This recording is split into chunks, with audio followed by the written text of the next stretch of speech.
Good morning, good evening, good afternoon, or good night, whatever that might be, and welcome to a highly likely 5-minute Gerie guide. In this video, I'm gonna go through her skills, which ones to level up first, her build paths, discs, and what teams to use Gerie on. So let's get on to it.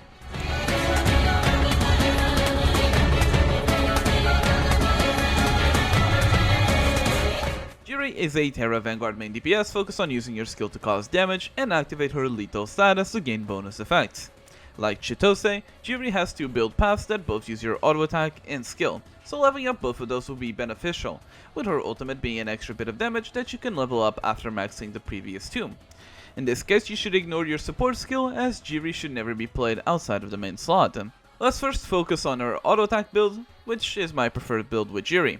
You'll be focused on keeping up his skill at all times to maintain the lethal status, and to help with that you should get the following potentials for her: Avalanche and Stone, Beyond All Control, Lingering Hunger, No Safe Word, and Shared Sensation.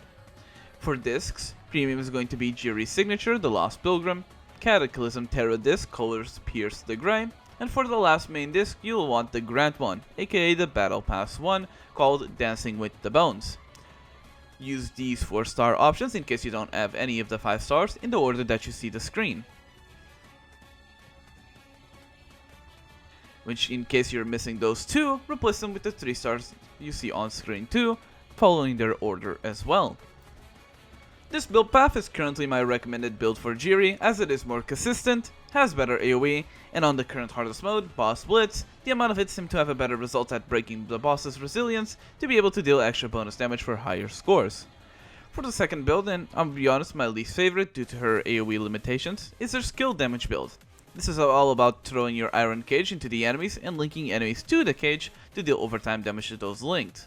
To make this better, you'll want the following potentials: Agony Cascade, Endless Throws, Everyone's Invited, Piercing Sorrow, Shadow Law, and Shared Sensation. For discs again, premium is the same as the previous build, but the order of the 4 stars you want to use changes a tiny bit, instead preferring the Night Smith over the Shining, and over the Leaf Herd to me.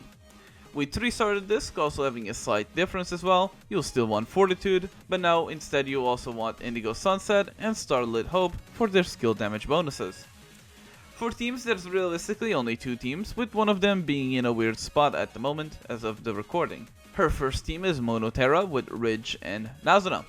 This team will be the team used most of the times for all of Gerie's builds, because both of her Terra teammates just offer so much to Gerie that's really hard to beat. Ridge dealing solid damage herself with damage bonuses as well with these potentials, and Nazuna being Nazuna and giving all the healing, damage bonus, grouping, attack buffs, and all that stuff with these potentials if you're auto attack, and these potentials if you are skill damage. This team is both used on auto attack Gerie and skill damage Gerie, but technically skill damage Gerie does get more use out of this team due to Nazuna's skill damage bonuses. In case you don't have Nazuna, you can go for a second team, which is Gerie, Ridge, and N. Ridge for the same reasons as before, her potentials remaining the same, and for the third slot, N for her attack bonuses and utility. Although, again, I have to give this warning now every time I mention N until USR fixes this. Currently, N's support skill is not offering the attack percent to all her squad mates like the tooltip says, only to Ventus characters. This could be a mistranslation or even a bug, but we don't have a way to confirm this yet. So this team can get stronger if this does get fixed. Do keep in mind this team is aimed more towards auto attack Gerie due to N buffing attack speed, but you can still go skill damage Gerie if you want with this one. The N potentials you should go after are these ones, removing the attack speed potential if you go for the skill damage build. You may have also noticed that I didn't mention a team without Ridge, and that's because I simply don't recommend playing a Gerie team without Ridge.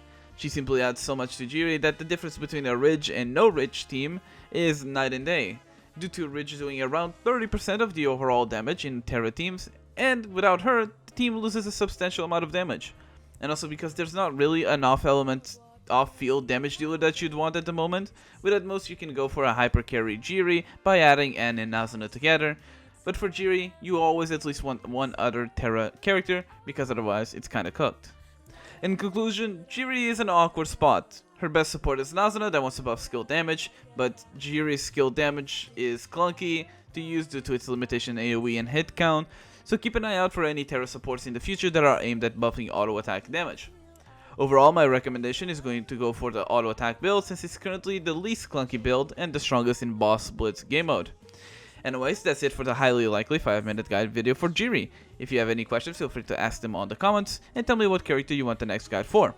If you want a more direct help, join my Discord link down below, or follow me on my Twitch where I go live basically every day where I'm helping players with their Stella Sora journey. Also, subscribe, because by subscribing you're telling YouTube to keep recommending these videos to other people. And that's it. Hope you have a good morning, good evening, good afternoon, or good night, whatever that might be, and I'll see you all on the next one. Bye bye! It's a summer day. Sky